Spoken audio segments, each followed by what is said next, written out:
আসসালামু আলাইকুম দর্শকবৃন্দ। আজ আপনাদের একটা মনের কষ্ট বলি। আমি প্রায় 16 বছর মির্জা আব্বাস সাহেবের ধরতে গেলে ইনস্ট্রাক্টরই ছিলাম। আমি ইঞ্জিনিয়ার ইলেকট্রনিক্সের। তো উনি ব্যায়াম করতেন এবং আজ থেকে 16 বছর আগের থেকে তার ছোট্ট বাসায় যখন স্যার ছিল তখন থেকেই তার সেবা করছি। তাকে আমি চিনি, তাকে জানি। হয়তো আপনারা বাইরে খারাপ ভাবেন, আসলে তার ভিতরের বিষয়টা আপনারা জানেন না। আপনারা আজকে হাদি ভাইকে নিয়ে যে কুষ্টাটা রটাইছেন আমার স্যারের সম্বন্ধে, তার কথার ওজনটার জবাবও আপনারা দিতে পারবেন না। এমন একটা মানুষ, আমি বহু বছর গেছি তাকে, কোনোদিন তার ধমকটাও অন্যরকম মধুর। তাই দয়া করে কোনো মানুষকে কষ্ট দেওয়ার আগে তার সম্পর্কে যদি জেনে শুনে তারপরে আপনারা কষ্ট দেন, বিশেষ করে অনলাইন অ্যাক্টিভিটিস, আমি বিএনপির ভাইদেরকে বলবো যে আপনারা অনলাইনে সমর্থক যারা দল করেন, আমি দল করি না, আমি হয়তো সমর্থন করি, কিন্তু আমার আব্বাস স্যারকে আমি খুব খুব ভালোবাসি। হয়তো স্যার নিজেও জানে না, কিন্তু তার পরিবার পরিজনকে আমি সেই 16 বছর ধরে তার বাসায় আমি আপ ডাউন করছি।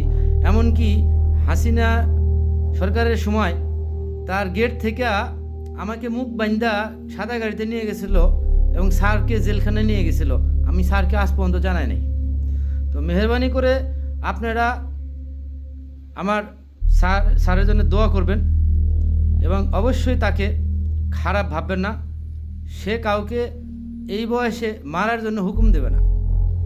আপনারা দেখলেন না হসপিটালে গিয়া আমি এক রাত ঘুমাইতে পারি নাই। যেই মানুষটা চোখের ইশারায় ঢাকা শহর কাঁপত, সেই মানুষটাকে মফ করলেন আপনারা, কিন্তু দেখেন সে কতটা ধৈর্যশীল হয়েছে, কাউকে ওই সময় কিচ্ছু বলে নাই।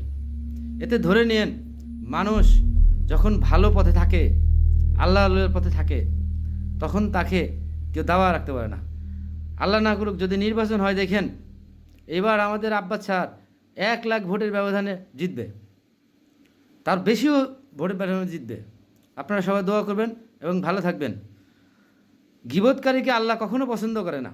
আপনারা জেনে না শুনে এভাবে, আরে ওই আসন কেউ 8 নম্বর আসন বলে না।